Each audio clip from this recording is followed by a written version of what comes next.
Throughout Pro Valorant, we have seen a number of teams that had all the promise and expectations in the world, to only end up failing when it mattered the most. And while most are usually able to quietly fade out of existence through consistent roster changes, others fail so memorably and so spectacularly that they'll forever be etched into the minds of Valorant fans everywhere.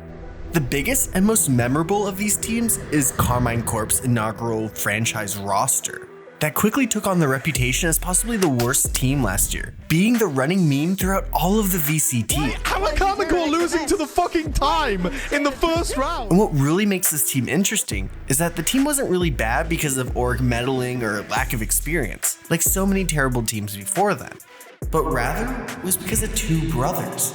Brothers who at the time were considered elite level players that seemed to be able to lead any team to the top of Valorant. Belgium fraggers Scream and Nivera looked destined to bring pride to the French-speaking world in the inaugural franchise season, to only end up the laughingstock of Pro Valorant. So let's dive into Scream and Nivera-led Karmine Corp.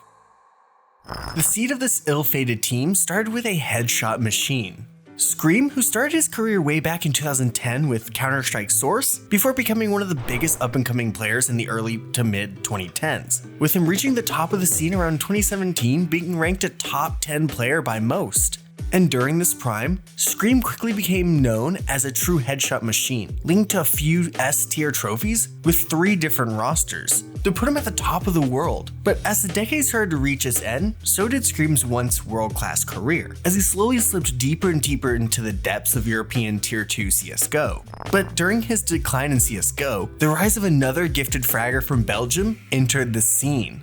Scream's younger brother Nivera, who had been watching his brother compete for years now, joined Counter-Strike at the age of 17, and it was clear right away he was a very talented opper, competing with a few Tier 2 orgs before making it big by joining Team Heretics, right as the pandemic started, being his big break in the esport.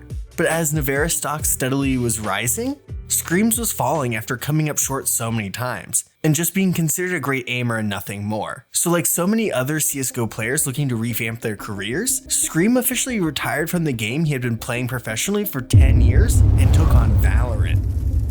And right away in the new esport, Scream gained the hype around his name as new FPS fans were introduced to the headshot machine on the Mixwell-led Prodigy team, where they made waves early in the esport. And with his second team Fish 123, he was able to continue his early success with a full British team, catching the attention of a prestigious Team Liquid, who wanted to join the scene in Europe. Team Liquid have entered the professional Valorant ranks in Europe. They signed the remaining 4 stack of Fish 123 alongside Scream, one of the hottest. And while Scream wasn't the IGL of Team Liquid, it was clear he was the crowning jewel. As game in and out, he was putting up highlights thanks to his insane aim on all sorts of agents, as he searched for the role that would fit him best, with Duelist looking to be his calling by the start of real tournament play. And I would love to go through his journey with Team Liquid because it's definitely one worth discussing, as Team Liquid as an org in Valorant has had a chaotic few years. So let me know in the comments if you'd be interested in seeing a deep dive on Team Liquid, as I think it'd be interesting, but this video is about the team he joined after that.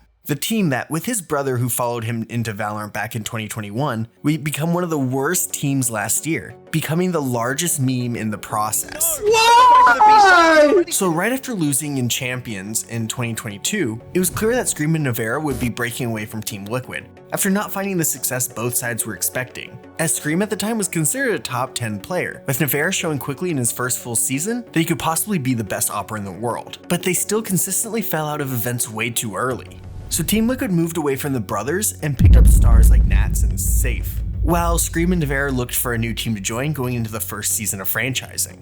And for them, it seemed like a perfect time to rejoin a team that spoke in their more comfortable French, something that neither had been able to do since they joined upper tier CSGO teams. And with a couple of rosters looking like they might go the French route in franchising, the Belgian players were right away hot commodities. So when they were offered the opportunity to help lead a new roster for Karmine Corp, Scream and Nivera jumped at the chance, especially as Scream would be finally able to fulfill one of his biggest esports goals he's had since Counter-Strike. He was going to be IGLing for this team, being both a mechanical superstar and tactical leader he always viewed himself as. And while they probably would have liked to build their own team around themselves, Karmine already had a few pieces from last season that they wanted to use around them, that combined experience with new talent.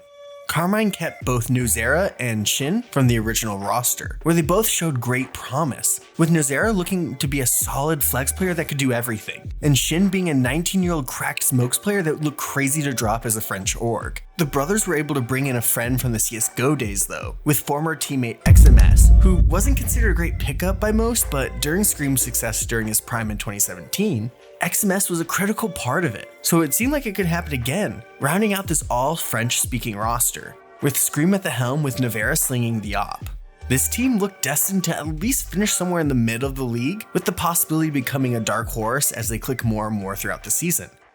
But right away, the Scream-led Karmine Corp struggled in what was supposed to be an easy lock-in match opener against the other representatives FPX, who pushed them to 3 maps after Karmine picked a terrible comp, going without any entry player on Haven. Scream though was able to steer his team to a 13-6 win on Pearl, with Nivera and Omen being an opping god to avoid humiliation.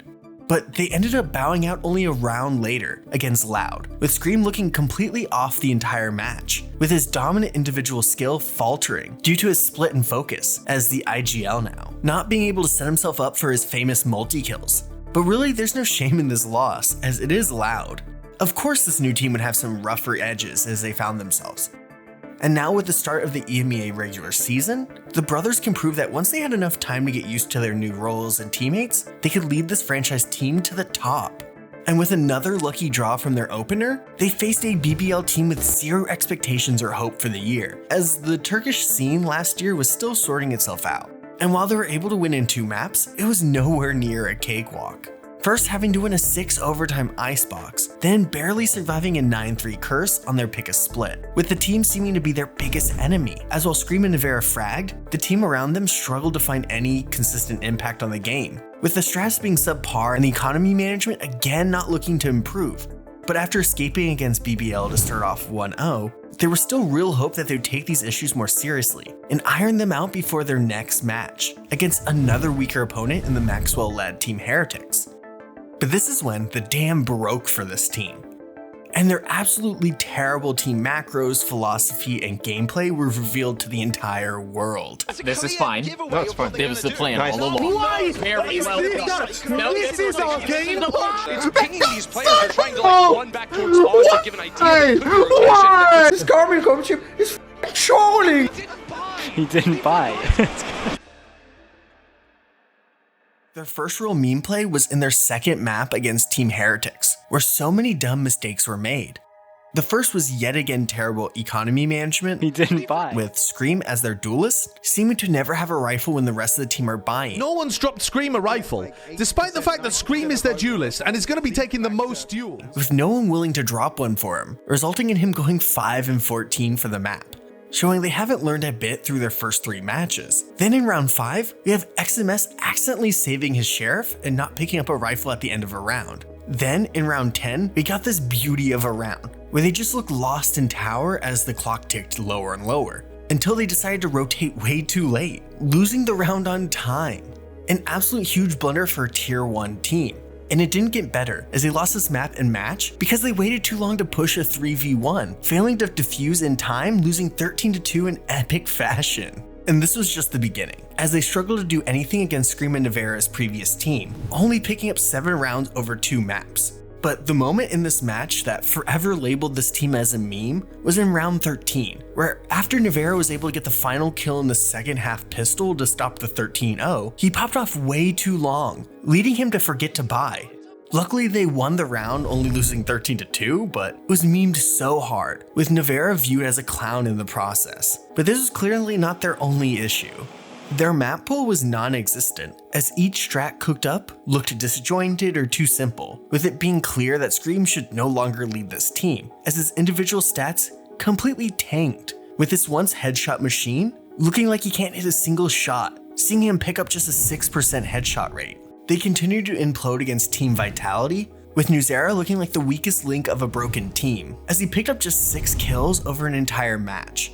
But of course everyone except maybe Nivera was playing the worst possible Valorant they could muster, not looking like they had a chance against anyone anymore, as the team's morale just sank lower and lower with each blowout map. And when things felt like they couldn't get any worse, Nivera stepped down from the team a day before their match against Na'Vi, after he had a lower than 0.8 rating throughout the entire season so far, with those poor performances severely affecting his mental, leading to their assistant coach, Zeish, to have to step in for the remainder of the season after being retired from competing for over 2 years to that point. And with such little time to practice, the match was a mess for Karmine.